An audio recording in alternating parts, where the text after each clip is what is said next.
Question comes from Danica Shane. West Australian Liberal Don Randall has repaid more than $5,000 for a trip to Cairns with his wife, yet he has still not explained to the Australian taxpayer how this so-called oversight could have occurred. Tony Abbott himself has said that the rules governing the entitlements that MPs are allowed to correctly claim are not always clear. At one stage, he himself regarded the costs incurred to attend the private wedding of a colleague as a correctly claimed entitlement. How can the Australian people possibly feel at ease with the entrusting of a $1.6 trillion economy to politicians with such poor discernment and ethical standards? Let's start with Vince Sorrenti. Yeah, I love this concept that you can just give the money back. It's okay. Oops, sorry, you got me. Here's your $20,000 back. You know. Hey, oops, sorry, I robbed that 7-Eleven last night. Here's your $400 back. You know. I mean,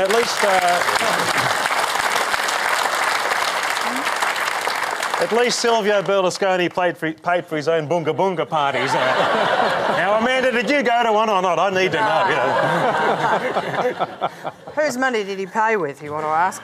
Barnaby Joyce. Yeah, I thought it was going to end up with me. Look, first of all, the first thing I'd say is in regards to study tours are actually approved before you go. So the idea that you do something and then claim it back is not correct. These things are approved before you go. I don't think Don Randall with his $5,000 on a study tour. But then wasn't he on an investment tour? I'm not. Then the next thing is with the process of what was within the guidelines. And what actually makes it past the front page of the paper are two vastly different things, and I acknowledge that. And whenever it ends up in an issue where you're trying to explain something, you just are going to lose every time.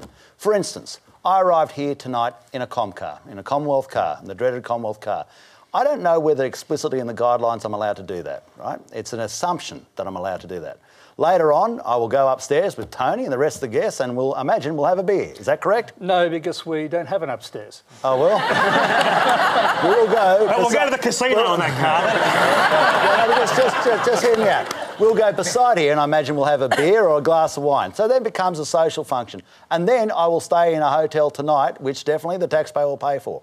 Now, if you wanted to, tomorrow in the paper you could read, caught a Comcar, and here's a stupid photo of me and Tony having a beer together and stayed in this hotel, front page, and I wouldn't even bother arguing against it, just say, oh, well, take me to your leader.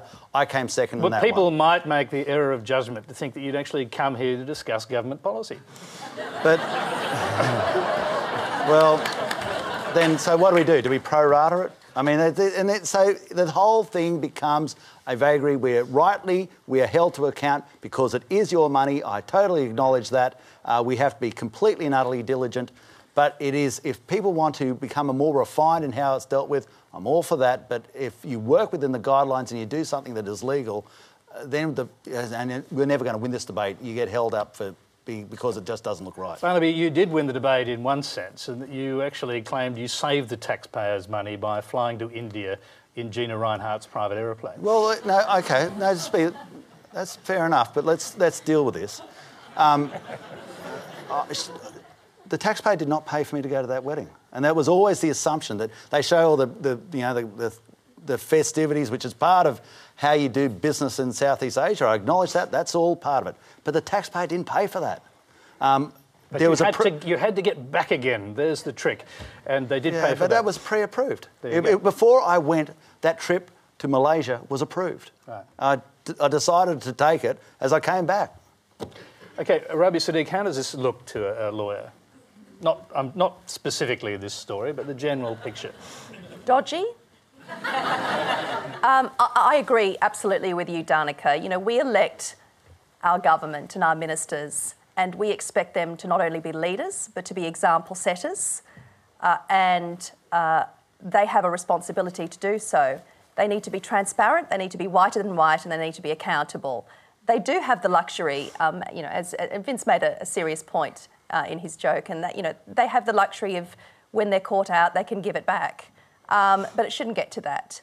And as I've said before, you know, I work for the government and I have to account for every dollar that I spend and that I use and that I apply for. And why should that be any different for the office of a minister? Amanda